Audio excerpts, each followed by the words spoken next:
I think it's fitting that in today's climate of chaos, fear, and upheaval in our country and across the world, that Pope Francis has declared this a year of hope, and that our topic this morning is hope in a time of uncertainty. Isn't it true that now more than ever we need hope?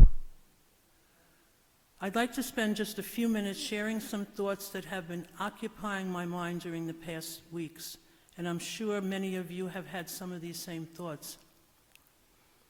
Our mission as Sisters of Charity, as you well know, is to respond to the signs of the times. It can be tempting to withdraw from the constant flow of troubling news, yet we have a responsibility to remain informed, not to be overwhelmed, but to keep abreast of what is happening in our country, our world, and our church through multiple news sources and media sources. Only by understanding the realities around us can we discern what is ours to do at this time. And what do we do with all this information? We bring it to contemplative prayer.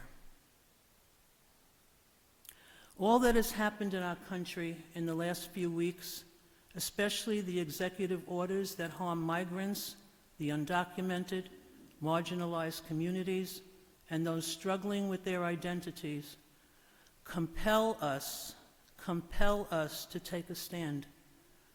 As Sisters of Charity, silence is not an option.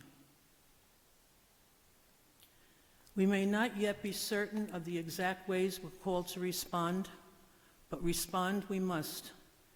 Individually, through advocacy, letter writing, phone calls, outreach. Collectively as a congregation, even if it means risking financial support or standing in opposition to prevailing policies. And perhaps we'll be called to extend our role further, offering assistance, sanctuary, or accompaniment to those targeted by unjust policies. In the coming weeks, you will receive resources from the leadership team and Carol D'Angelo to help guide our responses. All but a few of us are retired. There has to be some time during our days that we can devote to responding, and always through our prayer and through our unwavering commitment to justice. Finally, let us be hope for one another. Hope is not mere optimism, it's a way of living, a choice that we make each day. We must remind ourselves and each other of the goodness that's present in the world. And so that this is not a downer, I just offer some hope that I've seen recently in some of our ministries. For example, our Housing Development Corporation last week just acquired and is managing 90 units of affordable housing in Haverstraw off 9W.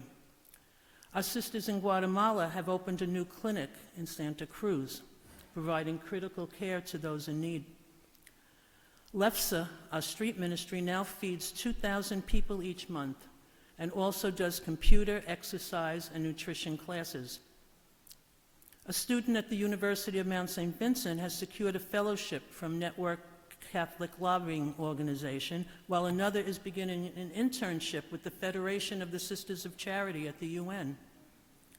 The New York Foundling Child Abuse Prevention Program has expanded to include online safety workshops, reaching 2,500 middle school students in New York City. And Vincent's Table now distributes 6,000 pounds of fresh food twice a month in Yonkers and 4,500 pounds monthly at Our Lady of Angels in the Bronx.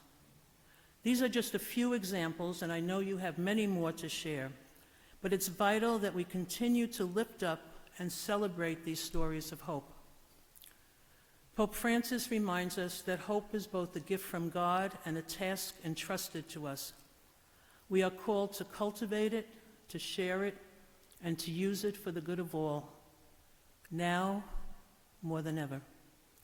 I trust that this morning will be a time of renewed hope, something we all deeply need. And I know you're looking forward, as I am, to Nancy's insights. So now I invite Mary McCormick to lead us in our prayer as we begin our day. Thank you.